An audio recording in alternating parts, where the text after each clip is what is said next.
बच्चों हमने already depreciation ये वाला टॉपिक स्टार्ट किया था, आपको अगर सभी को याद आ रहा है तो, राइट? याद आ रहा है बेटा सभी को? डेप्रिसिएशन टॉपिक हमने स्टार्ट किया था, उसके अंदर में हमने डेप्रिसिएशन का introduction, meaning of depreciation. Depreciation basically है क्या, नेचर देखा तो उसका एक्सपेंस है, राइट? बट कैसा एक्सपेंस है? Non cash expense. इसके लिए कहीं किसी को पेमेंट करने की ज़रूरत नहीं है, बरोबर? और उसके अलावा हमने how to calculate the depreciation के लिए कुछ मेथड्स के नाम लिखे थे, लेकिन अपने को अप्लीकेबल जो थी वो कौन सी थी? स्ट्रेट लाइन और WDV, राइट? और उसके बाद हमने अकाउंटिंग ट्रीटमेंट के लिए दो तरीके देखे थे, या तो चार्ज टू असेट और दूसरा make a provision for depreciation. Accounting entry बता दो, चार्ज टू असेट है तो depreciation account debit to asset, और प्रोविजन बनाना है तो depreciation account debit to provision for depreciation. Very good. SLM का फॉर्मूला क्या था? Depreciation is equal to cost minus estimated scrap value. रुको, बोल मुन्ना। हाँ, cost minus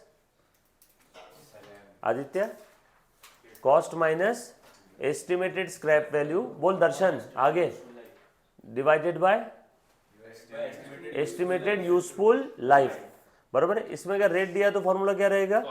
cost into rate. Very good. घर पे पढ़ा कि नहीं पढ़ा? अरे तो लिखवा है, ये तो प्रेजेंट था ना, तू फेस टू फेस में, तेरे बुक में भी लिखा हुआ है, देख। ऐप के उसमें कोई जरूरत ही नहीं थी।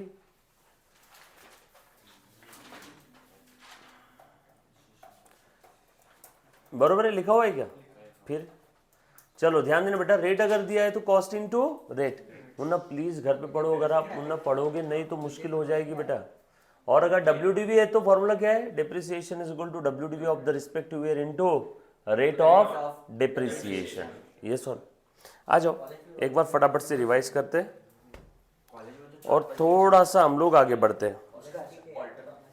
बच्चों मीनिंग ऑफ डिप्रिसिएशन, मुन्ना ध्यान देना। मीनिंग ऑफ डिप्रिसिएशन की अगर मैं बात करूं तो देखो ये कहां से आया है ना, आपको ऑब्जेक्टिव टाइप क्वेश्चन के अंदर में आ सकता है। लैटिन टर्म है, लैटिन वर्ड, बोल मुन्ना।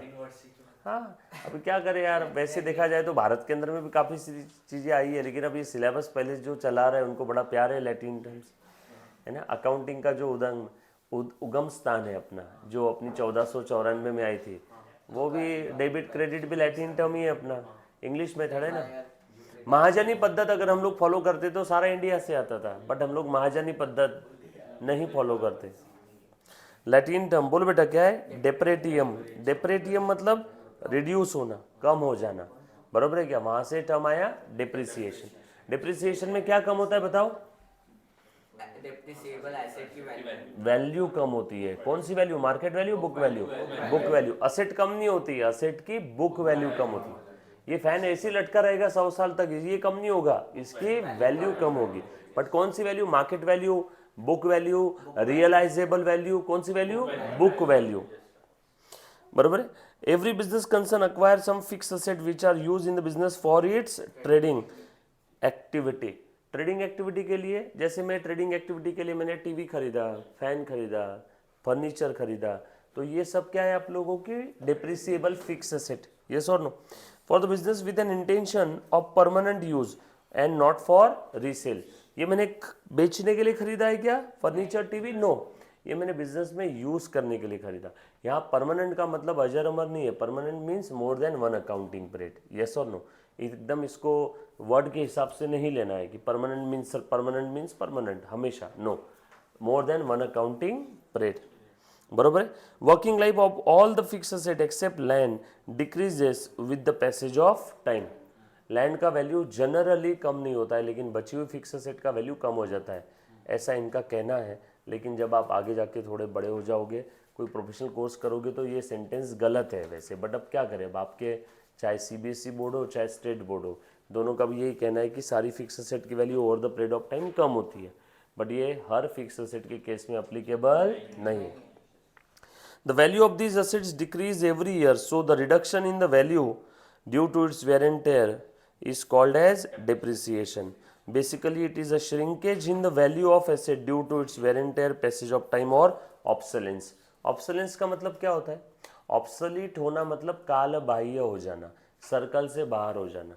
जैसे 2000 की नोट क्या हो गई, 1000 की नोट क्या हो गई? ऑब्सोलीट, बराबर है। चलन से बाहर हो जाना। पहले हाथ से आटा पीसते थे, हाथ चक्की क्या हो गई? ऑब्सोलीट। पहले एक गाड़ी आती थी राजदूत, वो अब क्या हो गई? ऑब्सोलीट। दूध वाले भैया के पास होती थी वो, घासलेट, डीजल, पेट्रोल तीनों पे चलती थी वो गाड़ी, घासलेट। पर वो गाड़ी क्यों ऑब्सोलीट हो गई? क्योंकि उससे पोल्यूशन बहुत ज़्यादा होता था, है ना। एक पुरानी ऐड है, आप यूट्यूब पे भी सर्च करोगे तो आपको देखने मिलेगा, सड़कों का हीरो राजदूत, बस इतना भी लिख दिया, सड़कों का हीरो राजदूत, गाड़ी का नाम राजदूत था, बरोबर है। तो वो गाड़ी बैन हो गई है। पहले की ऐड में काफ़ी दिखती थी, दूध वाले भैया दोनों साइड में दूध की कैने टंगा के लेके जा रहे हैं, और वो गाड़ी कहीं पे भी चलती थी, भारत के रोड के हिसाब से थी, बट वो बैन हो गई है। LML फ्रीडम नाम की भी गाड़ी बैन हो गई। तो क्या ये सारी एसेट्स क्या हो गई? ऑब्सोलीट। बटन वाले फोन अब धीरे धीरे क्या हो रहे हैं? ऑब्सोलीट। यस और नो? तो ये आपको नोकिया के फोन है ना, दिखा बेटा, तो ये सब क्या हो गए? ऑब्सोलीट। नई टेक्नोलॉजी आने की वजह से पुरानी टेक्नोलॉजी वाली एसेट क्या होती है? ऑब्सोलीट। यस और नो? या फिर कभी लॉ में चेंजेस आ जाते हैं तो भी पुरानी एसेट क्या हो जाती है? ऑब्सोलीट। सो ऑब्सोलेंस के पीछे की वजह लॉ और लीगल चेंजेस भी हो सकता है, या न्यू टेक्नोलॉजी भी हो सकती है। यस और नो? उसके बाद unless depreciation is charge to the revenue, जब तक डिप्रिसिएशन चार्ज नहीं करेंगे ट्रू इनकम का हमें पता नहीं चलेगा। क्यों? क्योंकि depreciation is one of the expense. जब तक आप सारे खर्चे बुक में लिखोगे नहीं तब तक करेक्ट प्रॉफिट निकलेगा क्या? अगर आप एक हाथ खर्चा लिखना ही भूल गए तो जो आपको प्रॉफिट मिला वो प्रॉफिट कैसा है? गलत है। And depreciation is the compulsory expense, चाहे किराना दुकान हो चाहे मल्टीनेशनल कंपनी हो, हर बिजनेस में अगर फिक्स असेट है, डिप्रिसिएबल फिक्स असेट है, तो डिप्रिसिएशन आना ही आना है। बगैर डिप्रिसिएशन के बुक्स ऑफ अकाउंट्स फाइनल नहीं होते हैं। इसलिए यहां पे लिखा है unless the depreciation is charge the true income of the business can not find. Yes और नो? उसके बाद आगे और क्या बोला है बेटा? We cannot make a provision for their replacement. Purchase of an asset is a capital expenditure and not a recurring expenditure. Generally क्या होता है, असेट खरीदने के लिए हम लोग साइड में पैसा डिप्रिसिएशन के पहले नहीं निकालते थे। जब से डिप्रिसिएशन आए तब से ऑटोमेटिक, है ना, डिप्रिसिएशन के नाम पे अपने प्रॉफिट को कम कर दिया, लेकिन कैश कम हुई क्या? नो। इसलिए हर बार प्रॉफिट के कंपैरिजन में आपके पास कैश ज़्यादा दिखेगी, हर साल ज़्यादा दिखेगी, हर साल कैश ज़्यादा दिखेगी, और वो ज़्यादा ज़्यादा ज़्यादा ज़्यादा कैश एक समय आपको असेट रिप्लेस करने के लिए मदद कर देगी। Set a part of funds available for the replacement of fix asset और depreciable asset at the end of its useful life. हाँ बेटा, ये देख लिया हमने, बट एक बार बस फटाफट से रिवाइज कर रहे हैं, है ना, नहीं तो वरना कि आगे भी जा सकते हैं, बट एक बार रिवीजन हो जाएगा। क्या है, समय भरपूर है हमारे पास। डिप्रिसिएशन के अलग अलग लोगों ने, अलग अलग महानुभाव लोगों ने डेफिनेशंस दिया था। ICAI institute of chartered accountant of India ने कुछ डेफिनेशंस को मर्ज करके अपनी अलग डेफिनेशन बना दी। तो ये मेरी फेवरेट है। Depreciation is basically a major गिनते हैं हम लोग। डिप्रिसिएशन के वजह मदद से हम लोग क्या मेजर कर रहे हैं? Measure of wearing out consumption और other loss of the value of depreciable asset. आसान भाषा में डिप्रिसिएबल असेट की वैल्यू कितने से कम हुई उसका मेजर क्या है? डिप्रिसिएशन। डिप्रिसिएबल असेट्स की वैल्यू कितने से कम हुई उसका मेजर क्या है? डिप्रिसिएशन। दूध कितना है उसका मेजर क्या है? लीटर। रास्ता कितना है उसका मेजर क्या है? किलोमीटर। असेट कितने से कम हुई उसका मेजर क्या है? डिप्रिसिएशन। सो इसीलिए बोला है ICAI ने depreciation is a major. Use किस चीज के लिए यूज करते बेटा? देखो तो जरा, है ना, असेट वियरिंग की वजह से, कंजम्पशन की वजह से, अदर लॉस की वजह से असेट की वैल्यू कितने से कम हुई उसका मेजर क्या है? Depreciation. Arising from the use, effluxion of time passage of time, है ना, और obsolescence through technology and market changes. Market में बदलाव आ गया, पुरानी टेक्नोलॉजी वाली एसेट अब कोई लेने के लिए तैयार नहीं, तो उसको वो क्या हो गई? ऑब्सोलीट हो। मार्केट में बदलाव हो गया, पुरानी वाली एसेट को कोई लेता नहीं, ऑब्सोलीट। लॉ में चेंजेस आ गए, वो एसेट यूज नहीं कर सकते, ऑब्सोलीट हो गई। या फिर नई टेक्नोलॉजी आ गई तो पुरानी टेक्नोलॉजी वाली asset obsolete. So market demand, new technology और लीगल चेंजेस, किसी भी कारणवश अगर कोई एसेट चलना बंद हो जाती है या उसका यूज बंद हो जाता है तो हम लोग क्या कहते हैं? वो एसेट ऑब्सोलीट हो गई। यस और नो? काल बाह्य हो गई, सर्कल से बाहर हो गई, चलना बंद हो गई। यस और नो? एसेट खराब नहीं हुई है, अब उसका यूज नहीं करते कोई। उसके बाद डिप्रिसिएशन का ये भी मीनिंग हमने देखा था, is the location of depreciable amount of an asset over its estimated useful life. Depreciation for the accounting period is charge to the income. Charge to the income का मतलब क्या होता है? कंपलसरी है। चार्ज टू द इनकम यानी bank charges charge to your account, bank charges charge to your account, तो इसलिए आपके अकाउंट का बैलेंस कम होता है। वैसे ही depreciation charge to the income, तो डिप्रिसिएशन की वजह से इनकम कम होती है, यानी प्रॉफिट कम दिखता है, मतलब डिप्रिसिएशन एक खर्चा है, बरोबर ना। आगे charge to the income, not appropriation, it is a charge to the income. Sir appropriation क्या होता है? चार्ज का अपोजिट। अप्रोप्रिएशन साइड में निकाल के रखना, मतलब जैसे आप लोग एक महीने का 1 लाख रुपए कमाते तो हर महीने 30,000 साइड में निकाल रहे हो। ये साइड में जो 30,000 निकाल के रखे चार्ज नहीं है, ये क्या है? अप्रोप्रिएशन है, ऑप्शनल है। अगर आपने 1 लाख कमाया तो आप 30,000 साइड में निकालोगे, आपने 30,000 ही कमाए तो पूरे 30 साइड में निकाल सकते हो क्या ना? खर्चा कैसे करोगे फिर? महीने के एक्सपेंस कैसे निकालोगे? अप्रोप्रिएशन ये ऑप्शनल होता है, बराबर है ना, लेकिन चार्ज ये कंपलसरी होता है, इसीलिए डेप्रिसिएशन को कंपलसरी एडजस्टमेंट भी बोला जाता है। Reason, depreciation is charge to the income, इधर डायरेक्टली और चाहिए था और इनडायरेक्टली। बाद में continuous gradual and permanent reduction in the value of asset is called as depreciation. Causes दिए, इसके एग्जाम में थ्योरी क्वेश्चन आ सकते हैं। देखो तो बेटा कॉजेस कौन कौन से? Normal natural wear and tear, normal use कर रहे हैं या फिर नेचुरली असेट की वैल्यू कम हो गई, यूज नहीं किया, टाइम वेस्ट हो गया, आगे और आएगा पैसेज ऑफ टाइम। उसके बाद ऑब्सोलेंस, नई टेक्नोलॉजी आ गई, नई डेवलपमेंट आ गई, नए चेंजेस आ गए, इस वजह से ओल्ड टेक्नोलॉजी वाली असेट की वैल्यू कम हो जाती है। इसे हम लोग क्या बोलेंगे? कौन सा ये बेटा, ये इसका कैरेक्टर है ऑब्सोलीट हो गई, ऑब्सोलेंस बोलेंगे प्यार से। डिप्लेशन क्या होता है? एसेट फिजिकली, क्या वर्ड बोला मैंने? एसेट फिजिकली कम हो जाती है। बेस्ट एग्जांपल है depletion, mines, coal mines, oil well, है ना, डायमंड माइंस, गोल्ड माइंस, सोने की खान से और निकाल लेते हैं तो वो फिजिकली कम हो जाता है। तेल के कुएं से तेल निकाल लिया तो फिजिकली कम हो गया, तो डिप्लेटिंग और वेस्टिंग एसेट है वो। कौन सी एसेट है? वेस्टिंग। देखो डिप्लेट मीन्स टू एम्प्टी, खाली कर देना। Depletion is also one of the cause of decrease in the value of wasting asset such as forest, oil well, mines, quarries. Quarries ये माइंस की तरह एक एसेट है ना, खान रहती है जिसमें पत्थर वत्थर निकालते हैं, उससे टाइल्स वाइल्स आपकी बनाते हैं, उसी टाइप में। उसके बाद नेचुरल कैलेमिटीज और impairment of an asset. Impairment क्या होता है? नेचुरल कैलेमिटीज, भूकंप आ गया, आग लग गई, एसेट की वैल्यू कम हो गई, आधी अधूरी चल गई। इम्पेयर क्या होना है? इम्पेयर्ड होना यानी क्या? इम्पेयर्ड यानी, कहीं सुना है आपने इसके पहले वर्ड इम्पेयरमेंट रोजमर्रा की जिंदगी में? एसेट इम्पेयर्ड होने का मतलब होता है, नहीं, एसेट की मार्केट वैल्यू उसके बुक वैल्यू से भी कम हो गई। यानी एक एसेट है जिसकी बुक वैल्यू आपके बुक में कितनी दिख रही है? 50,000 रुपये मशीन की, बट अब जैसे कि नहीं, आपने नोकिया का फ़ोन खरीदा कितने में? 10,000 में, आपके बुक में उसकी वैल्यू कितनी दिख रही है? 10,000। रातों रात सैमसंग ने टच स्क्रीन वाला फ़ोन निकाल दिया, अगले ही दिन वो नोकिया का फ़ोन मार्केट में 5,000 में मिल रहा है, बट आपके बुक में आज भी कितने का दिख रहा है? वो 10,000। तो बुक वैल्यू 10,000, मार्केट वैल्यू उससे भी कम हो गई 5,000, तो अब ऐसा बोला जाएगा कि ये एसेट इम्पेयर्ड हो गई, ये एसेट इम्पेयर्ड हो गई। तो अब इसे हमें 5,000 से डायरेक्टली क्या करना होगा? डिप्रिसिएट करना होगा। So impairment is also one of the reason for depreciation. Invention, बोलो बेटा, i13 आ गया तो i12 की वैल्यू कम हो गई, iPhone 15 आ गया तो 14 की वैल्यू कम हो गई, यस और नो। i16 आ जाएगा तो 15 की वैल्यू कम हो गई, i16 Pro Max आ गया तो i16 प्लेन की वैल्यू कम हो जाएगी, यस और नो।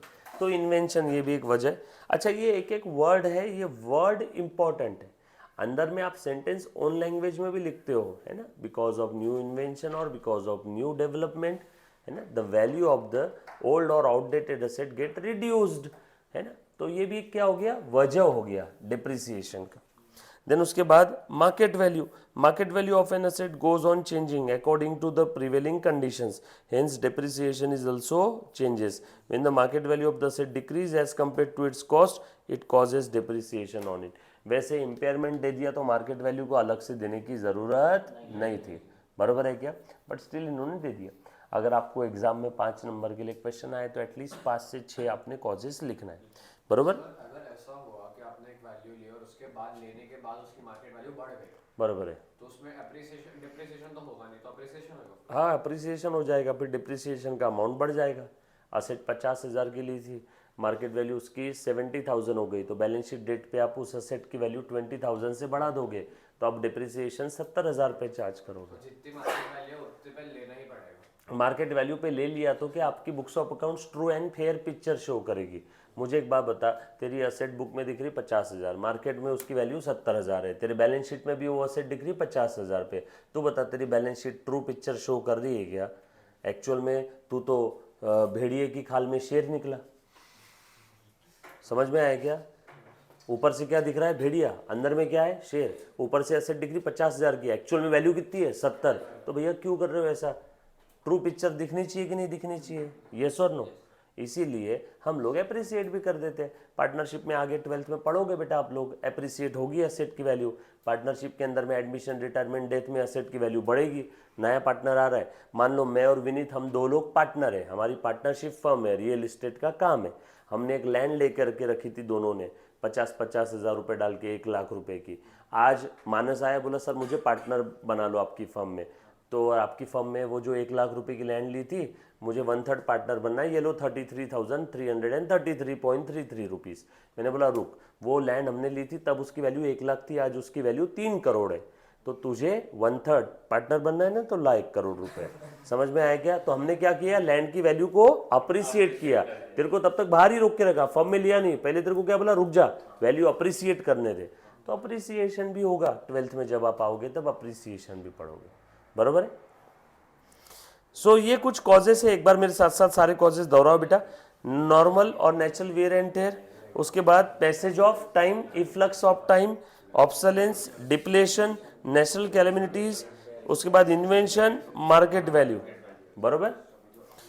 उसके बाद नीड, हमने अभी अभी देखा कॉजेस, और अब मैं आपको बताने जा रहा हूं नीड। नीड जरूरत क्या है बेटा डिप्रिसिएशन की, बरोबर है, दिख रहा है बेटा सभी को?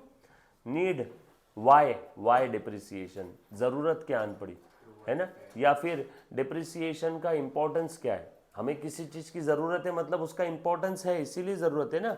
खाने की जरूरत है इसीलिए खाना इंपॉर्टेंट है, तो नीड बोलो या इंपॉर्टेंस ऑफ डिप्रिसिएशन। हमने थोड़ी देर पहले बताया था, जब तक आप डिप्रिसिएशन चार्ज नहीं करोगे तब तक आपकी ट्रू इनकम पता चलेगी, तब तक ट्रू फाइनेंशियल पोजीशन पता चलेगी, तब तक ट्रू प्रॉफिट और लॉस पता चलेगा, तब तक असेट की ट्रू वैल्यू पता चलेगी। और लॉ ने भी बोला है कंपलसरी डिप्रिसिएशन चार्ज करना ही पड़ेगा, अकाउंटिंग स्टैंडर्ड ने भी बोला है कंपलसरी करना ही पड़ेगा। दैट्स वाई हम लोगों को डिप्रिसिएशन हर साल चार्ज करना है इनकम के अगेंस्ट।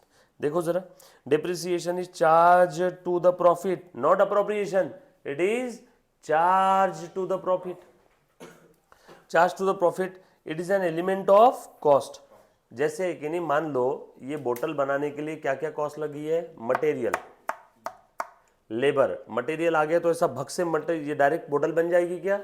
मटेरियल आने के बाद लेबर उसके ऊपर काम करेगा, है ना, और लेबर काम कर रहा है मशीनों की मदद से, तो इसके लिए मटेरियल और लेबर नहीं लग रहा। जिस मशीन में बोतल बनी है, एक बोतल बनाने के लिए वो मशीन भी थोड़ी ना थोड़ी कहीं ना कहीं घिसी होगी ना, तो वो मशीन की घिसाई भी तो इसकी कॉस्ट है। That's why they called depreciation is one of the element of cost. और इसीलिए जब कभी भी आप कोई प्रोडक्ट की मैन्युफैक्चरिंग कॉस्ट कैलकुलेट करते हो तो उसमें आपको डिप्रिसिएशन कंसिडर करना बहुत ज़रूरी है। अगर आपने डिप्रिसिएशन कंसिडर किए बगैर कॉस्ट निकाल ली, मान लो इसकी कॉस्ट डिप्रिसिएशन पकड़ के आती 50 रुपये, मैंने डिप्रिसिएशन कंसिडर ही नहीं किया, कॉस्ट कितनी आई 45, मैं ऐसा भरम में होगी इसकी कॉस्ट कितनी है 45, लेकिन एक्चुअल में कितनी है 50, और मैं 45 कॉस्ट सोच के मैंने सोचा 47 में बेच देते 2 रुपए का प्रॉफिट। बोलो एक्चुअल में प्रॉफिट होगा क्या? No. Over the period of time मुझे समझ में आएगा, अरे यार मैंने तो मशीन की घिसाई पकड़ी नहीं। इसीलिए मॉल्स में कपड़े महंगे मिलते हैं, क्योंकि मॉल्स में वो एलिवेटर लगे हैं, लाइटें लगी है, इंटीरियर है, मॉल्स की बड़ी बड़ी बिल्डिंग है, इन सब का डिप्रिसिएशन का कॉस्ट इतना ज़्यादा होता है। उस कारण से मॉल में बिकने वाली चीज़ें, सेम चीज़ अगर बाहर रोड पे बिक रही है तो सेम चीज़ अगर मॉल में बिक रही है तो मॉल में बिकने वाली चीज़ की वैल्यू या फिर उसकी सेलिंग प्राइस ज़्यादा रहेगी। क्यों? क्योंकि उसके ऊपर एक कॉस्ट का बर्डन आ गया, वो क्या है? डिप्रिसिएशन। बराबर है। स्ट्रीट वाले लोग में काय का एलिवेटर, तू यहाँ पे खड़ा है रोड पे, गाड़ी से नीचे भी नहीं उतरता, भैया वो एक देना, ले लिया। पर वही चीज मॉल में तू जाता है तो मॉल में बिल्डिंग है, पार्किंग है, एलिवेटर है, एसी है ना, वो चेक करके लिए लड़के लड़कियां लगाए, रिसेप्शनिस्ट बैठा करके रखे है, कितना खर्चा है तामझाम, कितने इनडायरेक्ट एक्सपेंस है ना, डिपेंड करता है। इसीलिए देखो मॉल के अंदर में चीजें महंगी मिलती है एज कम्पेयर टू सेम चीज अगर रोड पे मिल रही है तो। चलो ठीक है, आगे बढ़ते और सो डिप्रिसिएशन क्यों जरूरी है, क्योंकि ये एक इंपॉर्टेंट एलिमेंट है कॉस्ट का। It is also essential to arrive true value of the asset. Asset की ट्रू वैल्यू फाइंड आउट करने के लिए we have to charge the depreciation. Sir कैसे? मान लो मेरे पास एक मशीनरी है, मशीन 50,000 की है, साल के आखिरी में भी उसकी वैल्यू 50,000 रहेगी क्या? आप फिर भी 50,000 बैलेंस शीट में दिखा रहे हो, तो आप गलत कर रहे हो ना बॉस, आपकी बैलेंस शीट गलत है। साल के आखिरी में वो मशीन आपने 5,000 की यूज कर लिया, तो बोलो उसकी वैल्यू कितनी दिखनी चाहिए साल के आखिरी में? 45, बट आप कितने दिखा रहे हो? 50। इसलिए जब तक डिप्रिसिएशन माइनस नहीं करोगे तब तक उस एसेट की ट्रू वैल्यू आएगी क्या? इसीलिए हम लोगों को ट्रू वैल्यू के लिए भी डिप्रिसिएशन चार्ज करना जरूरी है। Also to find out net profit और loss during the particular period. आप सभी लोग जानते हो डिप्रिसिएशन खर्चा है, और जब तक इस खर्चे को आप प्रॉपर इज्जत नहीं दोगे तब तक आपका करेक्ट प्रॉफिट निकलेगा क्या? आपने डिप्रिसिएशन चार्ज की बगैर ही प्रॉफिट निकाल लिया, बोलो सही है कि गलत है? जब तक डिप्रिसिएशन चार्ज नहीं करोगे तब तक करेक्ट प्रॉफिट निकलेगा क्या? जरूरी है, बरोबर है ना। जैसे रोटी बनाने के लिए एक बहुत इंपॉर्टेंट एलिमेंट है नमक। आटे के अंदर में पानी डाल के आटा उसन लिया, नमक डालना ही भूल गए, रोटी का टेस्ट अच्छा नहीं आएगा, थोड़ा सा नमक डालते हैं उसमें। तो वैसे ही नमक कंपलसरी है, डिप्रिसिएशन भी कंपलसरी है। One of the important element of cost. बहुत सारी कॉस्ट है बट उसमें एक कॉस्ट कौन सी है? डिप्रिसिएशन। आ जाओ आगे, और क्या बोला है? Even if the asset is not in use its value is reduced due to passage of time and depreciation is a cost or loss to the business। ये loss बोलना गलत हो जाएगा, cost is the correct term। आगे it is a non cash expenditure। काफी बार जो college के teacher बोलते हैं लॉस है तो वो यहां से बोलते हैं, बट एक्चुअल में वो लॉस नहीं है। लॉस अगर होता तो हम लोग जानबूझ के लॉस करते क्या? चलो अब लॉस कर लेते, नो। लॉस कोई जानबूझ के नहीं करता है, इंटेंशनली नहीं करता है, इट इज ए कॉस्ट, है ना। अगर लॉस होता तो यहाँ पे हम लोग कॉस्ट नहीं बोलते, ये खर्चा है, कॉस्ट है। मैं बताऊं, मैं मेरे एम्प्लॉय को सैलरी दे रहा हूँ और सैलरी देते समय मैं बोल रहा हूँ हाँ लॉस हो गया, ये लॉस हो गया, 15,000 का लॉस हो गया, तो एम्प्लॉय छोड़ के भाग जाएगा ना एक दिन। भैया सर ये एक्सपेंस है, लॉस नहीं है, हम काम कर रहे हैं बदले में, असेट हमारे लिए काम कर रही है बदले में, तो वो लॉस हुआ है क्या? लॉस मतलब हमें कोई बेनिफिट नहीं मिल रहा है। आ जाओ आगे। इट इज, अब ऑब्वियसली कॉस्ट है, एक्सपेंस है, तो कौन सा अकाउंट रहेगा? नॉमिनल। उसके बाद आ जाओ, जो मैंने हाईलाइट किया बस वो वाला पार्ट इंपॉर्टेंट है। आगे, if depreciation not provided and deducted from the value of asset, the asset will be overvalued and we cannot find a true and fair financial position। Position कहाँ से पता चलती है? By the way balance sheet से, और balance sheet में क्या होती है? एसेट्स। और जब तक आप डिप्रिसिएशन चार्ज नहीं करोगे असेट की ट्रू वैल्यू मिलेगी? जब असेट की ट्रू वैल्यू नहीं है तो बैलेंस शीट की ट्रू पोजीशन पता चल, बिजनेस की ट्रू पोजीशन पता चलेगी? नो। इसीलिए to find out the true position of the business we have to charge the depreciation। depreciation is necessary to make a provision for replacement of old asset। देखो इसका मैं एक simple सा logic बताता हूँ, ध्यान से सुनना। ये ग्रॉस प्रॉफिट आया, प्रॉफिट एंड लॉस अकाउंट है। ट्रेडिंग अकाउंट का जो फाइनल फिगर रहता है, ये क्रेडिट साइड की टोटल ज़्यादा थी तो इधर क्या आया? Gross profit. याद आया ना? कुछ बेसिक्स में पढ़ा था ना हमने। ग्रॉस प्रॉफिट कहाँ ट्रांसफर होगा? P&L में। अब ये ग्रॉस प्रॉफिट ये आया 100, इसमें सैलरी दिया बेटा मैंने 20, बोलो नेट प्रॉफिट कितना आया? 80, बरोबर है। डिप्रिसिएशन था, अब आपको समझाने के लिए लिख लेता हूँ 10। अब बोलो नेट प्रॉफिट कितना आया? बरोबर है, ये करेक्ट नेट प्रॉफिट है। अब ध्यान से सुनना, मेरे बिजनेस में ग्रॉस प्रॉफिट हुआ 100, मेरे पास कैश कितनी है? कैश बॉक्स में 100, उसमें से मैंने 20 दे दी सैलरी के लिए। अब बताओ कैश कितनी बची? 80, लेकिन नेट प्रॉफिट कितना आया? 70। अरे कैश ज्यादा है। मुझे एक बात बताओ, अगर ये डिप्रिसिएशन नहीं है तो बताओ नेट प्रॉफिट कितना है? 80। बोलो मेरे पास कैश कितनी है? पहले 100, उसमें से सैलरी दे दिया 20, बोलो कैश कितनी बची? 80। बोलो डिप्रिसिएशन माइनस होता है क्या कैश से? नो, क्योंकि ये नॉन कैश एक्सपेंस है, इससे वैल्यू कम होती है, कैश नहीं। असेट की वैल्यू कम होती है, कैश नहीं। सो डिप्रिसिएशन की इतनी औकात नहीं है कि वो कैश को कम कर सके, because it is a non cash expense. तो अब बताओ तुम्हारे पास कैश कितनी दिख रही है? 80, but at the same time profit कितना दिख रहा है? 70। प्रॉफिट कितना दिख रहा है? तो हर साल प्रॉफिट के कंपैरिजन में आपके पास कैश ज्यादा दिख रही है। बोलो 10 साल बाद आपके पास कितनी कैश एक्स्ट्रा दिखेगी अगर सेम रेट से डिप्रिसिएशन है तो? 100 रुपए। हर साल डिप्रिसिएशन का कितना एक्स्ट्रा कैश दिख रहा है? 10।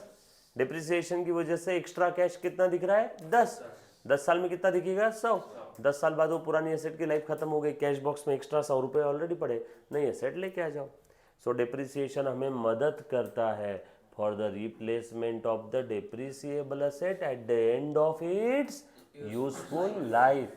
असेट की यूजफुल लाइफ जब खत्म हो जाती है और हम लोग कैश बॉक्स ओपन करते हैं, ओ वाओ एक्स्ट्रा कैश दिख रही है, किसकी वजह से? डिप्रिसिएशन की वजह से। कुछ बात समझ में आई? सो दैट्स वाई यहाँ पे सेंटेंस लिखा है depreciation is necessary to make a provision for replacement of old asset. That's why depreciation is important. This is the need for charging depreciation against the income. अगर हमने depreciation की provision नहीं किया तो हमारे पास सफिशिएंट फंड रहेंगे क्या? No. ये आगे का नहीं भी लिखा तो भी चलेगा, जो हाईलाइट कर रहा हूं वो इंपॉर्टेंट है। आगे अब ऑब्वियसली हमने ये बोल दिया डिप्रिसिएशन जरूरी है फॉर रिप्लेसमेंट, तो अपोजिट सेंटेंस लिखने की जरूरत है क्या? अगर नहीं किया तो नहीं होगा रिप्लेसमेंट, किया तो होगा। It enables the business to compute and pay the correct amount of tax. तुम बताओ अगर मैंने डिप्रिसिएशन चार्ज नहीं किया होता तो मैं टैक्स कितने पे देता? डिप्रिसिएशन चार्ज किया तो अब टैक्स कितने पे दूंगा? तुम बताओ डिप्रिसिएशन अगर चार्ज नहीं करेंगे तो विदाउट डिप्रिसिएशन जो प्रॉफिट आया वो प्रॉफिट गलत रहेगा। प्रॉफिट गलत है तो उस प्रॉफिट के ऊपर टैक्स भी गलत जाएगा। सो जब तक डिप्रिसिएशन चार्ज नहीं करोगे तब तक करेक्ट टैक्स का अमाउंट निकलेगा क्या? नो। कुछ बात समझ में आ रही सभी को? So correct amount of tax, then depreciation. देखो ध्यान से सुना बेटा, depreciation must be calculated and equivalent funds should be provided for every year so that at the end of its useful asset में भी। ये हो गया वैसे रिप्लेसमेंट का पॉइंट ऊपर में, फिर से जरूरत नहीं थी इसकी। उसके बाद ये इंपॉर्टेंट है, एग्जाम में थ्योरी क्वेश्चन आएगा बेटा, नीड और इंपॉर्टेंस। बोलो बेटा कौन कौन से पॉइंट है फटाफट से बताओ मुझे अभी, वन बाय वन। हाँ बोलो, क्यों जरूरी है depreciation? For to find out true income और प्रॉफिट, और नेगेटिव प्रॉफिट को आप लोग क्या बोलते हो? लॉस। सो प्रॉफिट वर्ड बोल दिया तो अलग से लॉस वर्ड बोलने की जरूरत नहीं। प्रॉफिट में पॉजिटिव नेगेटिव प्रॉफिट दोनों भी आ जाता है। Negative profit is called as loss. काफी बार बच्चे बोलते सर आप प्रॉफिट वर्ड बोल रहे हो तो लॉस वर्ड नहीं आएगा कि यहाँ पे? अरे बाबा प्रॉफिट में दोनों भी आ गए, positive profit profit, negative profit loss. उसके बाद दूसरा, डिप्रिसिएशन नहीं किया तो हमें ट्रू फिनेंशियल पोजीशन मिलेगी क्या? So to find out true financial position, then for replacement of, depreciation क्यों जरूरी है? For replacement of old asset. उसके बाद करेक्ट अमाउंट ऑफ टैक्स, बरोबर है। बस ये चार चीजें लिख देना। पांचवा वाला तो वापस रिप्लेसमेंट का ऊपर वाला ही पॉइंट है। ये चारों बातें लिख लो, एक एक वर्ड है। अरे आप लोग कर क्या रहे हो? जिसके पास बुक है एटलीस्ट तुम तो मार्क करो, और एक वर्ड में लिख लो नीड और कॉजेस ऑफ डिप्रिसिएशन, फटाफट से एकदम फुल स्पीड में।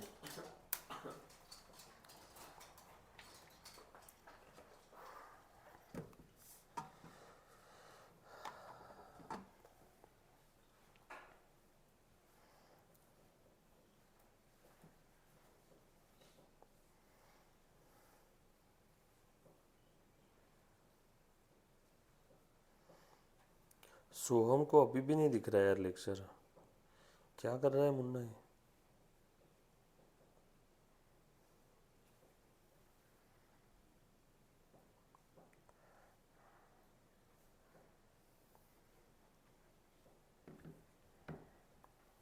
लिखा बेटा?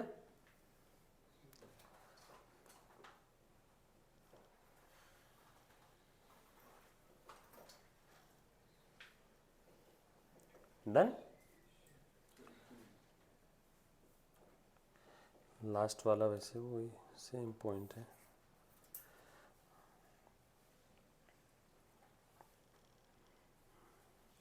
All set.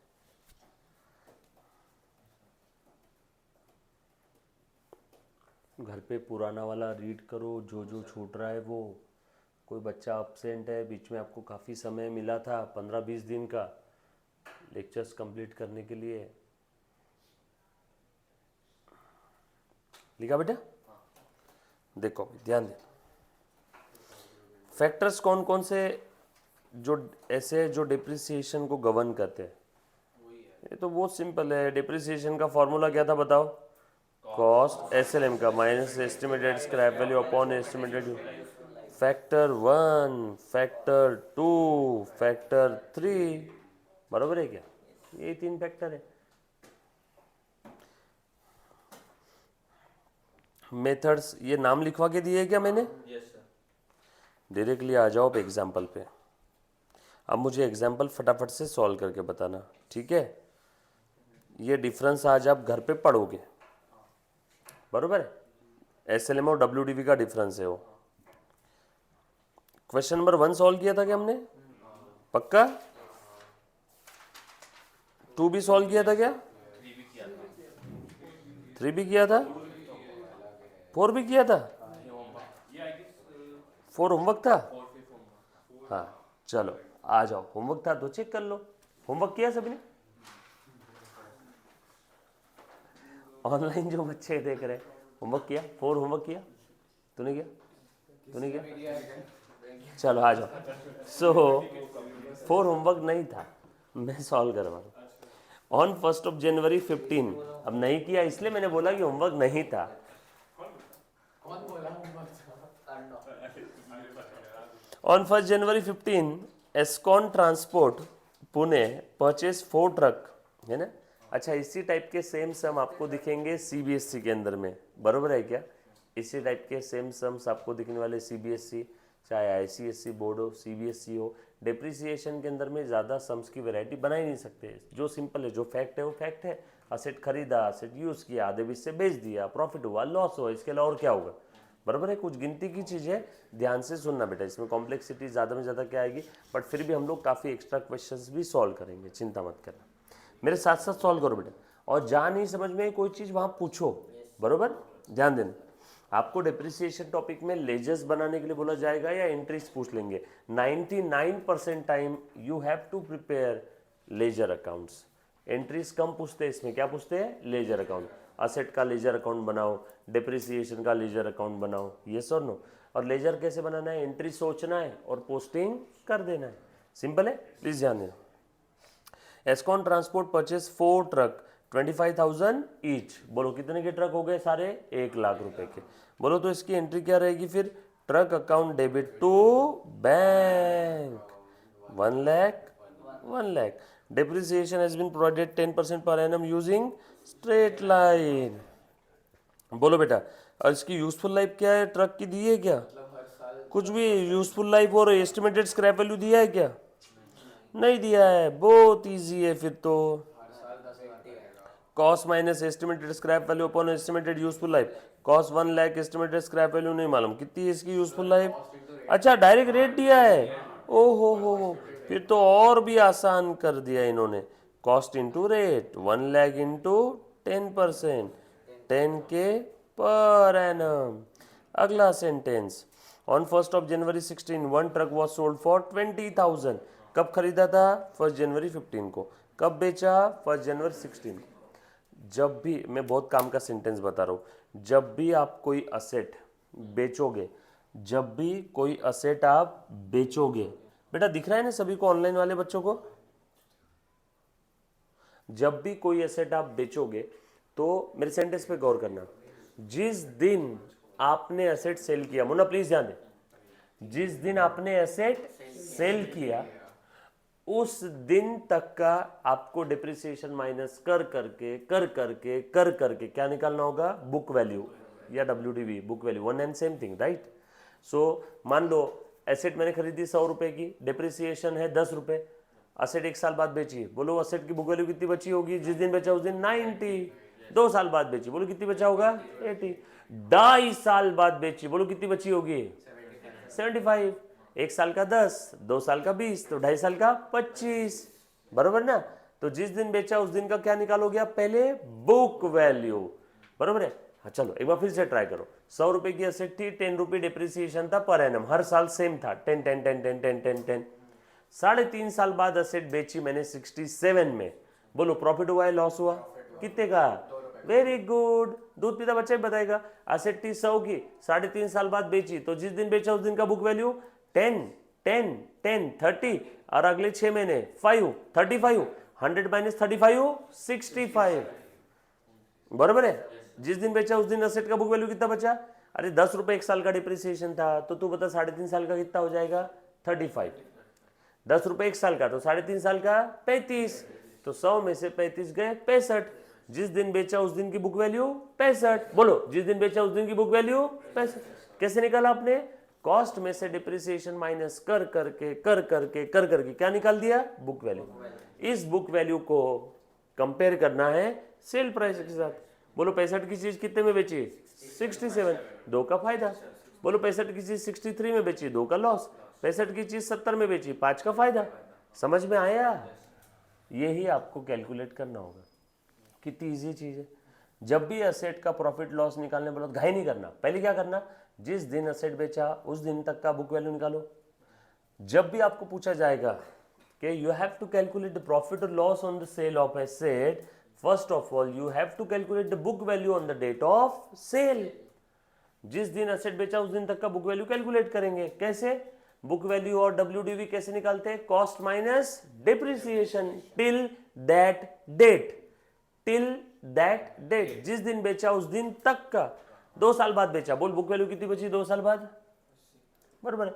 80 की चीज अब कितने में बेचा 85 में, तो 5 का फायदा, 75 में बेचा 5 का नुकसान। समझ में आया क्या, चल आगे। On 1st July 16 another truck purchased for 25,000 in 1st of January 15 was sold for 22,000। एक और ट्रक बेच दिया जो 1st जनवरी 15 को खरीदा था। ट्रक कॉस्टिंग कितनी थी 40,000, वॉज एक न्यू ट्रक खरीदा 40,000 का ऑन 1st जनवरी 17। खरीदा बेचा सब खिचड़ी दे दिया। और आपको पूछा गया, ये स्टोरी है, रामायण दे दिया ऊपर पूरी। आगे बोला क्या है, ट्रक अकाउंट बनाओ, डिप्रिसिएशन अकाउंट बनाओ फर्स्ट 3 ईयर के लिए, और ईयर एंड क्या है 31 मार्च। कब खरीदा ट्रक, 1st ऑफ जनवरी 15। चलो टाइमलाइन देखो, 1st ऑफ जनवरी 15 को ट्रक खरीदा, बोलो पहला साल कब खत्म हो रहा है, नहीं ना 31 मार्च 15। अरे बाबा असेट पहली बार खरीदने के बाद जब 31 मार्च आएगा तब साल खत्म होगा।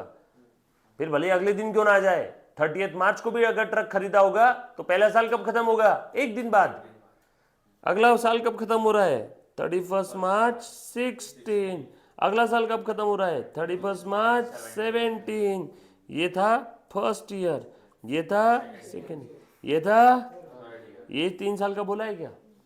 फर्स्ट ईयर में कितने महीने हैं 3 महीने, दूसरे साल में, तीसरे साल में, फर्स्ट ईयर में 3 क्यों, जनवरी से मार्च, फिर 31 मार्च से 15 से 31 मार्च 16, 12 महीने, 1st जनवरी 15 से 31 मार्च 15। समझ में आया क्या, 3 साल मतलब जितनी पकड़ लेना, नहीं अब तो 36 में नहीं देखूंगा। हाँ, फर्स्ट ईयर पहली तारीख आपकी असेट खरीदी हो तारीख कौन सी थी 1st ऑफ जनवरी, वहां से आगे 3 साल काउंट करूं। क्लियर, पक्की बात। यहाँ कैलेंडर ईयर नहीं है, बोला है ना 31 मार्च। अभी ध्यान से सुनना, मैं अब अकाउंट बना रहा हूं। कौन कौन सा अकाउंट बनाने बोला है बेटा बताओ। चलो देखो तो, ये मैंने बना लिया ट्रक अकाउंट, किसके बुक में, इन द बुक्स ऑफ, शादी है, इन द बुक्स ऑफ एस्कॉन। फटाफट से मेरे से पहले सॉल्व कर दो, हरा दो मुझे आप। चलो फटाफट से, एस्कॉन टेम्पल नहीं, एस्कॉन लिमिटेड है क्या, ट्रांसपोर्ट्स, एस्कॉन टेम्पल ही नहीं है, एस्कॉन ट्रांसपोर्ट। आधे पेज का बनाओगे, आधे 1 पेज का बना लो, ट्रक अकाउंट। क्या बना रहे हो बेटा आप? Truck account. और अगले आधे पेज पे बनाने, एक पेज पे बना लेना, आधे पेज पे बना लो भले, डेप्रिसिएशन अकाउंट। प्रॉपर फॉर्मेट बनाओ बेटा, डेबिट क्रेडिट लिख के बना लिया फॉर्मेट। अब थोड़ी सी आपकी एक्यूरेसी आ रही है, समझ में आ रहा है अकाउंटिंग, तो अब स्पीड लेके आओ।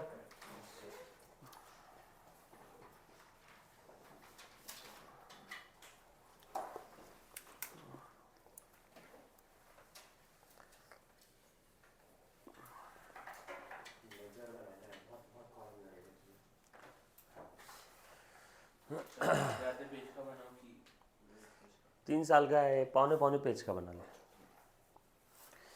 बड़ा बनाओ अकाउंट्स, क्या फायदे में रहोगे। सर और वो आरडी नंबर वगैरह भी ऐसा जीएफ वगैरह भी लिखना पड़ता है?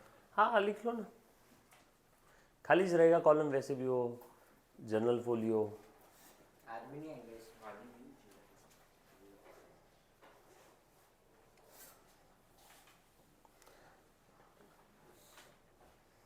डन, बनाए बेटा फॉर्मेट। चल अब सॉल्व कैसे करना है, लाइन बाय लाइन क्वेश्चन पढ़ो, मातृभाषा में कन्वर्ट करो और एंट्री सोच के पोस्टिंग कर दो। हाँ ले बेटा, on 1 January 15 purchase 4 truck of और ₹25,000 ईच। बोलो बेटा, truck account debit to bank, तारीख लिखना बहुत जरूरी है। 1 लाख 4 ट्रक्स @25K, ये लिखना है सब ब्रैकेट में, ठीक है। दूसरा इफेक्ट कहाँ जाएगा इसका? बैंक में। वेट, हे क्वेश्चन बता, बैंक अकाउंट बनाओ क्या? क्या बोल रहा है क्वेश्चन? नो, तो मत बनाओ, चला गया होगा बैंक में दूसरा इफेक्ट। बैंक के क्रेडिट में बाय ट्रक, ट्रक के डेबिट में to bank. Sir to cash क्यों नहीं लिखा? अरे ट्रक खरीद रहे, कोई समोसा थोड़ी खरीदने जा रहे जो कैश देंगे, बरोबर है।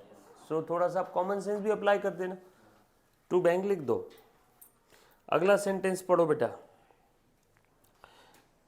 डेप्रिसिएशन लिखो अब दोनों अकाउंट के नीचे, working note 1, depreciation is equal to cost into rate. Cost कितना है बेटा? 1 लाख इंटू रेट 10%। बोलो कितना आया सारे ट्रक्स पे? 10,000 पर एनम, बराबर है क्या?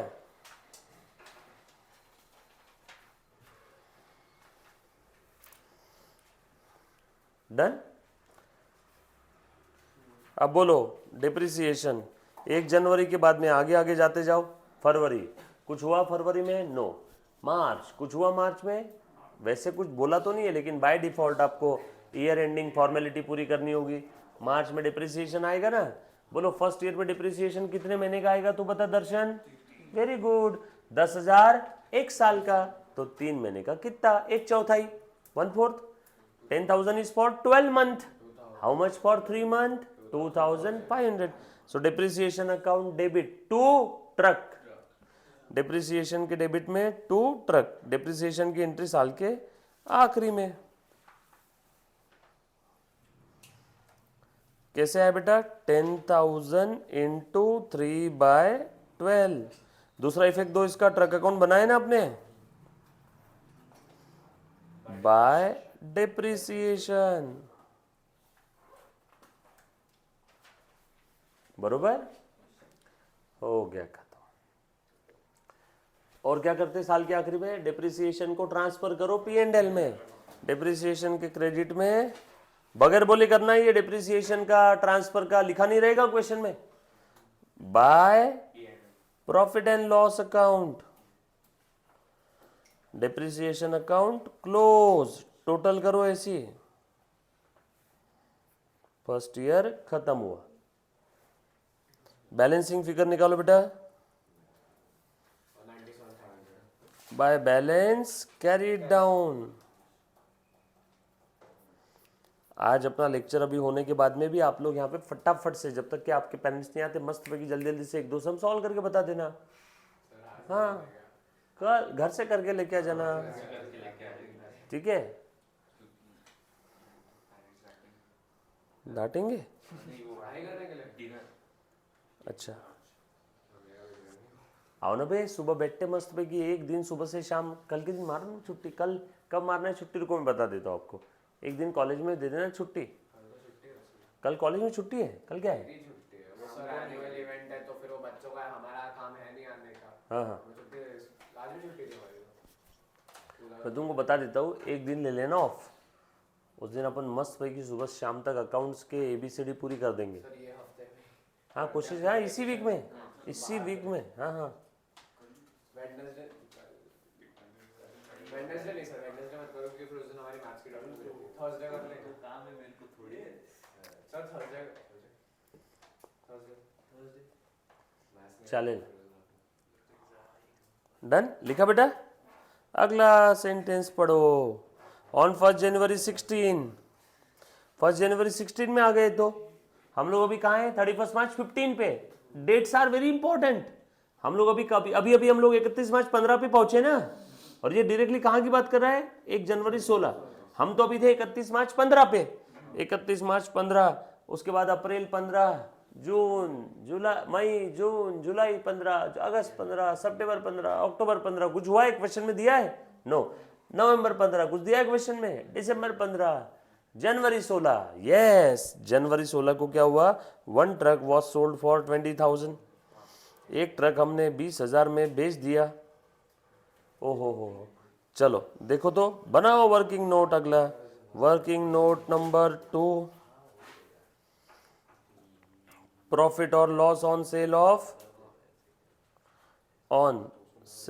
Of truck. बोलो बेटा, बरोबर है? ध्यान देना। बोलो, ट्रक कब खरीदा था? 1 जनवरी 15 को ट्रक हमने खरीदा। कितने का वो? एक ट्रक 25 का। बरोबर है बेटा? इधर ध्यान देना। उसके बाद में डेप्रिसिएशन फर्स्ट ईयर का कितना हुआ बेटा? बता दो। एक ट्रक का 2500, उसका 1/3 1/4 बता दो ना। 2500 का 1/4, बोलो बोलो बोलो, कितना आ जाएगा? 650। नहीं 650, 625। बरोबर ना? अरे बाबा, ये 3 महीने का ही आएगा ना डिप्रिसिएशन। 12 मंथ के लिए कितना होता था? 2500, 10% के हिसाब से।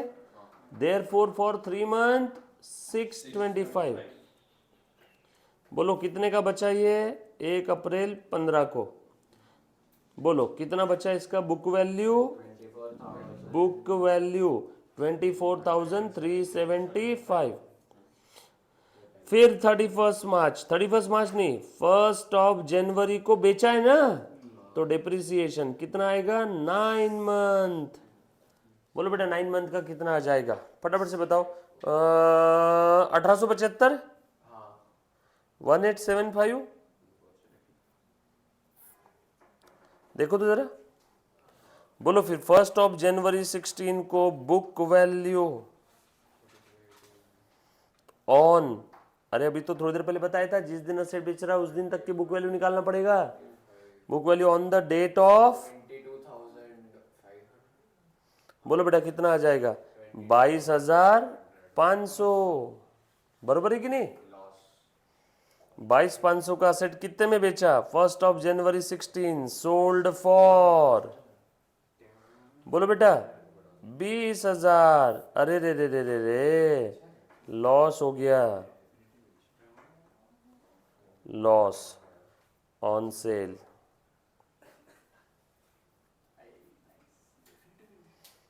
कम में बेचा है ना, ये एक तरीका है। शॉर्टकट तरीका भी बता दूं क्या एक निकालने का? शॉर्टकट तरीका बता दूं? बोलो बेटा 1 जनवरी 15 को ट्रक खरीदा था, कब बेचा? 1 जनवरी 16 को। स्ट्रेट लाइन मेथड में शॉर्टकट यूज हो जाएगा। कब बेचा? 1 जनवरी 16 को। अब 1 जनवरी 15 से 1 जनवरी 16 कितना होता है? 1 साल। 12 महीने का डिप्रिसिएशन स्ट्रेट लाइन में कितना आता है? 2500। 25,000 में से 2500 गए, डायरेक्ट आ गया 22,500। 22,500 की चीज कितने में बेची? 20 में। सिंपल है क्या? डायरेक्ट आ गया ना ओरल। अरे 1 जनवरी 15 से 1 जनवरी 16 कितना हुआ? 1 साल। 1 साल का डिप्रिसिएशन 10% के हिसाब से 2500।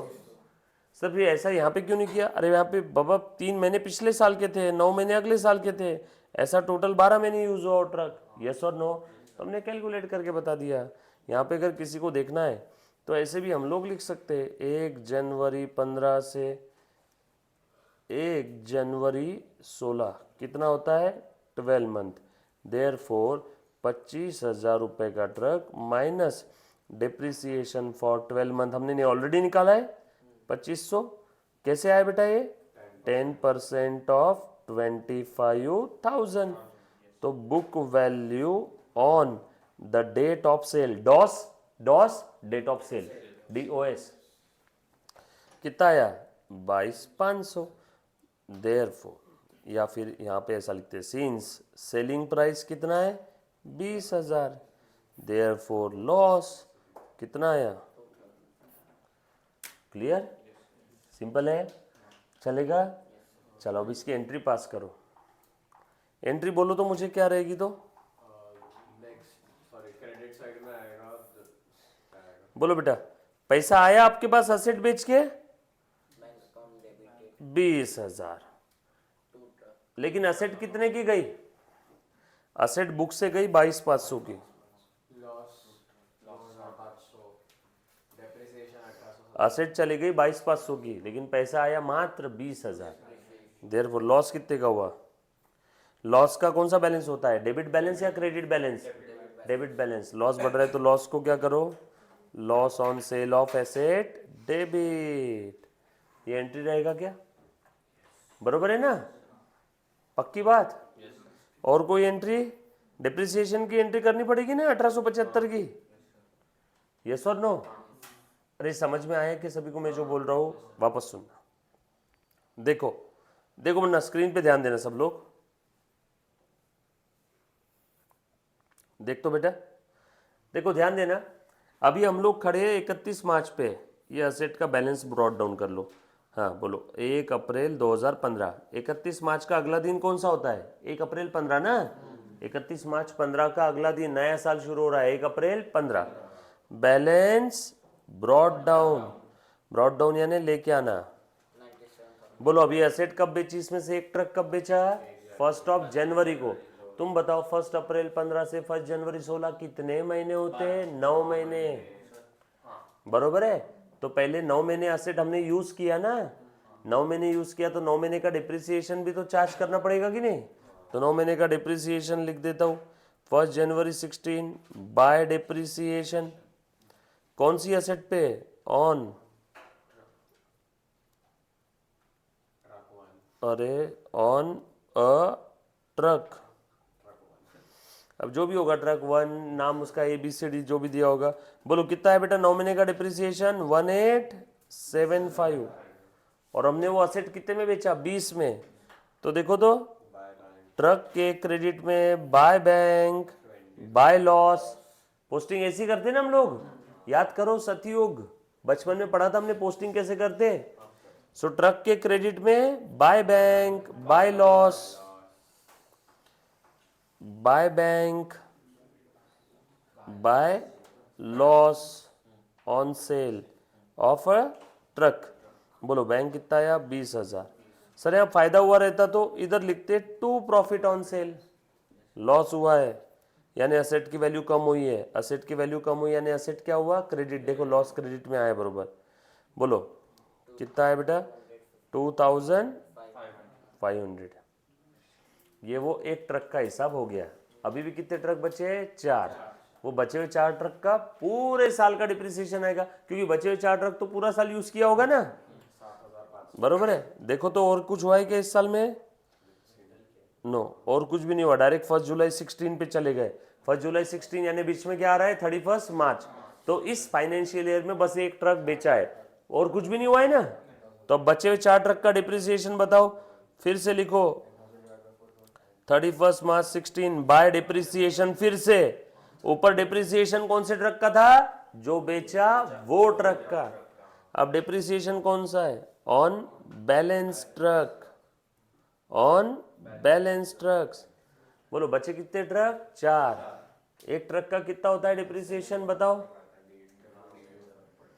एक ट्रक का कितना होता है 7,500 का टोटल, 7,500, टोटल 5 ट्रक थे ना, 4 ट्रक 4 ट्रक थे, 3 ट्रक का डिप्रिसिएशन बचा है। एक ट्रक का कितना होता है, बोलो बेटा, भूल गए, भूला, बोलो ये कितने ट्रक का था, 4 ट्रक का। एक ट्रक कितने का था, 25,000। इसके ऊपर 10% कितना आता है, 2500। एक ट्रक का कितना था, 2500।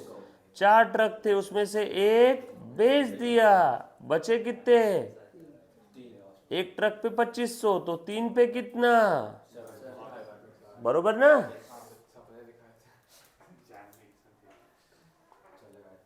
7500 कैसे आया, 2500 इंटू 3 ट्रक्स। 2500 कैसे आया, 25,000 इंटू 10%। अब समझ में आया क्यों एक पेज का बोल रहा था मैं, आधा पेज बनाएगा, कितना बनाएगा, एक पेज। ये हो गया। इसका दूसरा इफेक्ट दो, आप डिप्रिसिएशन के सारे इफेक्ट देते जाओ।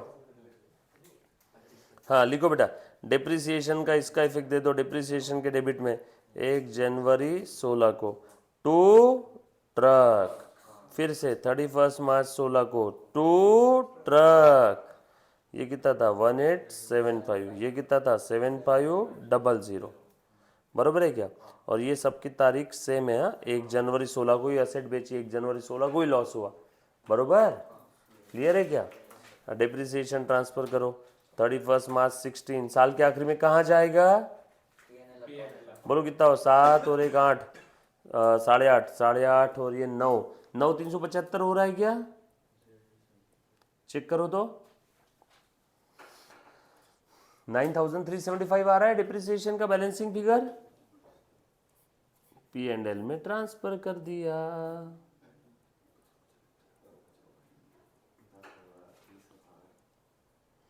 दूसरा साल भी खत्म। बोलो असेट में बैलेंसिंग फिगर कितना दिख रहा है,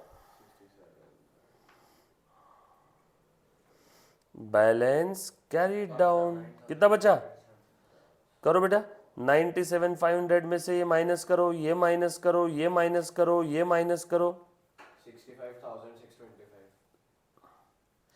बोलो कितना है, 7.5 और 2.5 10, 10 और 20 30।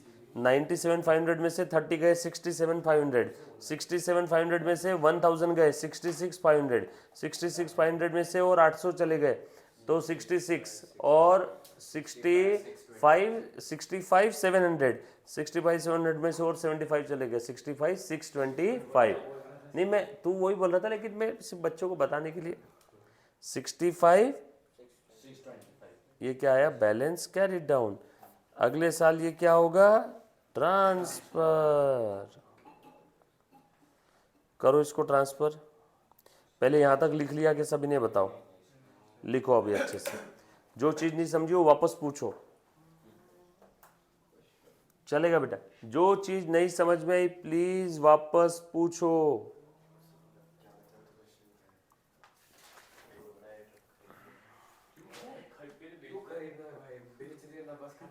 कौन सा, आगे क्वेश्चन क्या है? कौन सा वाला खरीदना है, अच्छा लेंगे ना अभी, शांति रखना, तुम क्यों खरीद, ये तो 2 साल ही हुए ना, 3rd ईयर का भी बोला है ना अकाउंटिंग। ये बगैर देखे करने की कोशिश करो। हमने क्या किया, एक एक स्टोरी के एक एक सेंटेंस को क्रोनोलॉजिकली सीक्वेंस में पढ़ा, उसे हिंदी में ट्रांसलेट किया और उसके बाद डेबिट क्रेडिट के फॉर्म में लिखा है।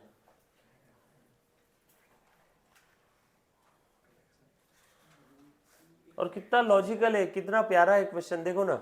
असेट बेच दिया हमने 1 जनवरी 16 को, तो 1 जनवरी 16 तक का डिप्रिसिएशन पहले लिख लिया, फिर बेच दिया तो उसका प्रॉफिट लॉस और बेच के जो पैसा आया वो लिख दिया, और फिर बोला चल बता रहे बेटा बचे हुए ट्रक कितने हैं, उनका डिप्रिसिएशन ले लिया, खत्म, सिंपल।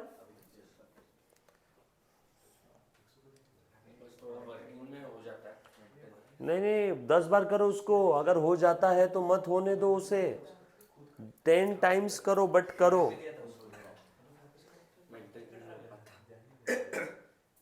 होगा होगा, तुम कोई चीज 10 बार करोगे तो बिल्कुल होगी।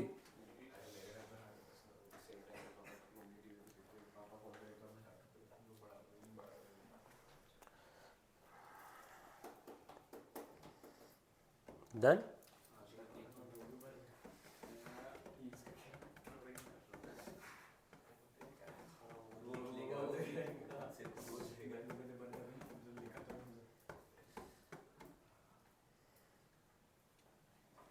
All set, all set.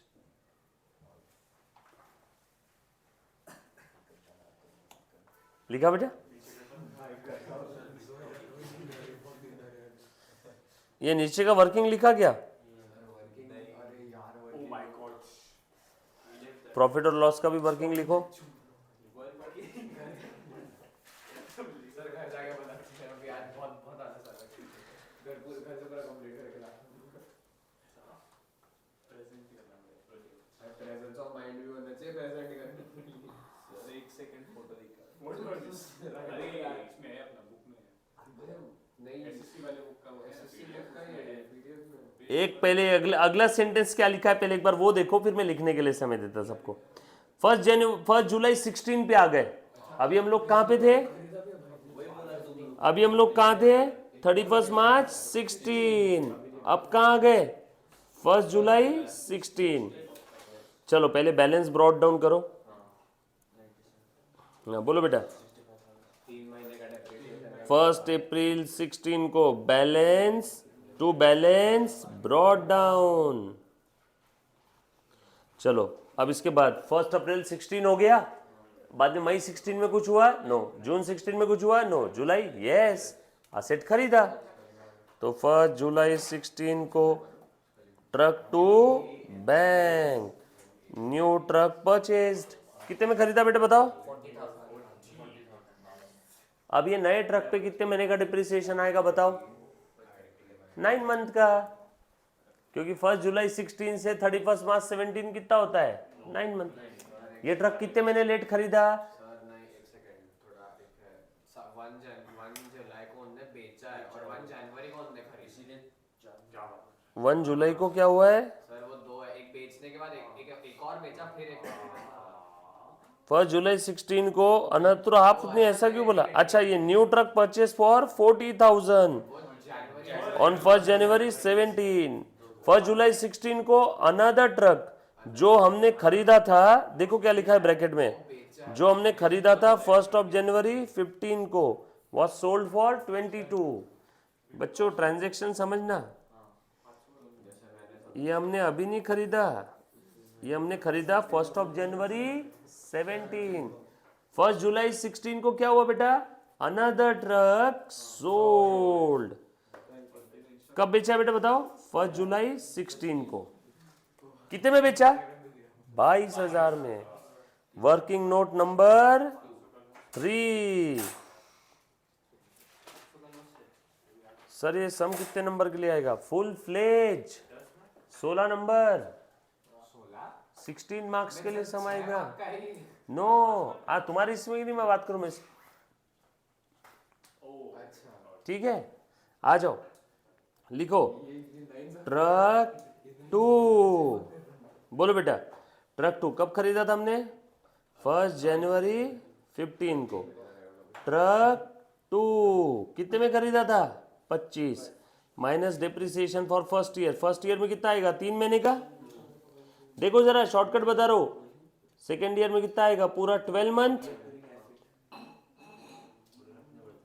बरोबर ना? और बेचा कब? 1 जुलाई 16। कितना आएगा इसमें? 3 मंथ, बरोबर है कि नहीं? अरे 1 जुलाई 16 को बेच दिया ना, 1 जुलाई 16 को बेचा है। अरे बाबा खरीदा, यहां से यहां कितना महीना होता है? 3 महीना। यहां से यहां कितना होता है? और 31 मार्च 16 से 1 जुलाई 16 कितना होता है? या गावरान भाषा में 1 जनवरी 15 से लेके 1 जुलाई 16 18 महीने। 1 जनवरी 15 को ट्रक खरीदा था, 1 जुलाई 16 को बेचा। कितना महीना हो गया? 18 महीना, 1.5 साल। 1.5 साल का डिप्रिसिएशन कितना? रुको, 1 साल का डिप्रिसिएशन कितना था? 2500। 1.5 साल का 3750।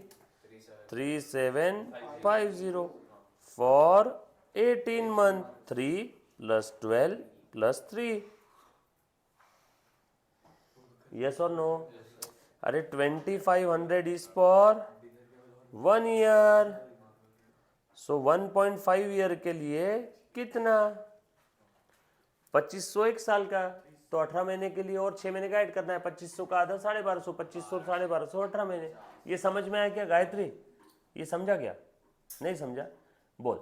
1 साल का भाड़ा 2500, तो बता 1.5 साल का कितना? तू एक रूम में किराए से रह रही है, 1 साल का भाड़ा 2500 है 12 महीने का। अब 18 महीने यानी 1.5 साल का कितना, उसमें कितने महीने और ऐड करने हैं? 12 महीने का भाड़ा कितना है तेरा रूम का? 2500। 18 महीने का भाड़ा कितना रहेगा? 12 महीने का 2500 है, 18 महीने के लिए और कितने महीने ऐड करेगी? 12 महीने से 18 महीने पे पहुंचना है, तो बीच में कितने महीनों का अंतर है? तू 12th सीढ़ी पे है, 18वीं सीढ़ी पे पहुंचना, कितनी सीढ़ियां और चलेगी? 13, 14, 15, 16, 17, 18, बरोबर। 12 और 18 में अंतर कितना होता है? 6 का ना। बोल 12 महीने का 2500, तो 6 महीने का कितना? 12 महीने में 12 आम, 6 महीने में कितने आम? 6 आम। 12 महीने का 2500, तो 6 महीने का कितना? आधा ना। 25 से अर्धा कितनी होते हैं? तू किराना दुकान पे गई, तूने 2500 रुपए दिए और तेरा उन्होंने बोला कि आज इसमें आधे पैसे लग गए। बोला आधे कितने वापस करेगा वो? 2500 का आधा कितना होता है बता? अच्छा 2400 का आधा कितना होता है? 12। 100 का आधा कितना होता है? 50। तो 2500 का आधा कितना हुआ? 1200 और 50, 1250। तो 2500 12 महीने का, उसमें और 6 महीने का ऐड कर देंगे 1250, तो टोटल कितना हो गया? 3750। बरोबर। ध्यान दो, कंसंट्रेशन की बहुत ज्यादा कमी है आपके अंदर में। कंसंट्रेशन कम तो लाइफ एकदम झंड, फिर जीवन में कुछ नहीं है। मैं मजाक नहीं कर रहा हूं। कंसंट्रेशन लेवल नेक्स्ट लेवल पे होना चाहिए, बरोबर। ध्यान से सुनना बेटा। 25,000 का ट्रक था, आपने 18 महीने उसको घिसा, यूज कर करके कितने का यूज कर लिया उस ट्रक को? बता कितने का यूज कर लिया? कितने का यूज कर लिया? कितने का यूज किया ट्रक को? 3750। वो यूज कर करके जिस दिन बेचा उस दिन का वैल्यू कितना बचा बताओ? 21250। और ये कितने में बेचा? ये है बुक वैल्यू।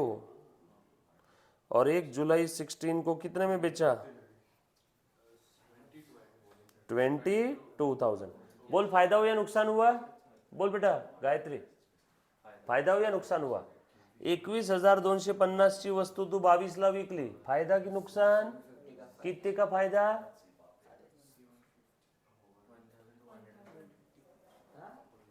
अरे बाबा, तूने 21,250 की चीज खरीदी और बेची कितने में? 22 में। तो फायदा कितने का हुआ?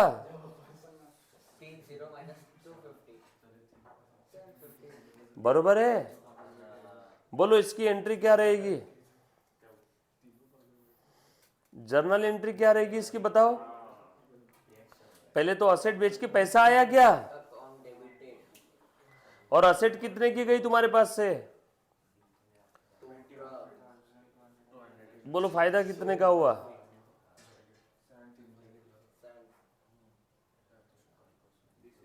बरोबर।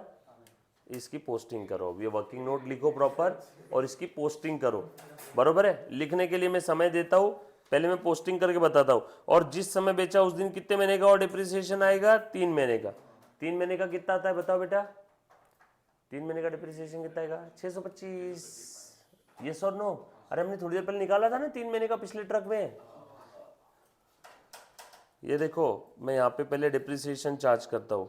कितने महीने का? 1 जुलाई 16 by depreciation on truck 2 for 3 month. Sir 3 महीने का क्यों कर रहे हैं? अरे बाबा 3 महीने बाद बेच दिया ना उसको, तो कितना है डिप्रिसिएशन? 625। बेचा क्या? By bank. बरोबर है क्या? फायदा हुआ क्या? 2 प्रॉफिट ऑन। नुकसान हुआ तो असेट की वैल्यू कम होती थी, क्रेडिट में लिखते थे। फायदा हुआ ने असेट की वैल्यू बढ़ गई, तो profit on cell of asset. कितने का फायदा हुआ? हो गया। बोलो बचे कितने ट्रक? वो बचे हुए ट्रक का हिसाब करना होगा। ये लिखो अब यहाँ तक पूरा ऐसा, और वर्किंग लिखो सब लोग।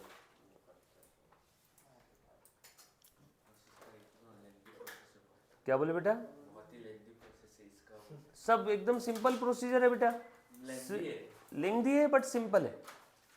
1 + 2 = 3, 3 + 1 = 4, 4 - 1 = 3, 3 + 0.5 = 3.5, 3.5 - 0.5 = 3 + 5 = 8 - 1 = 7। बस ये कर रहे हैं हम लोग। अच्छा वो और एक सेकंड एक चीज है, 17 लिखेंगे ना? क्या बोले बेटा? अच्छा नहीं, ठीक है 17 नहीं, तू 17 डेट गलत। तू आगे चला गया बेटा 17 पे। सर 17 है। 1 जुलाई हाँ, वो बात का ओ अच्छा हाँ ठीक है मैंने एक 16 को बेचा है ना बेटा। एक जगह गलत कर दिया लिखो फटाफट से।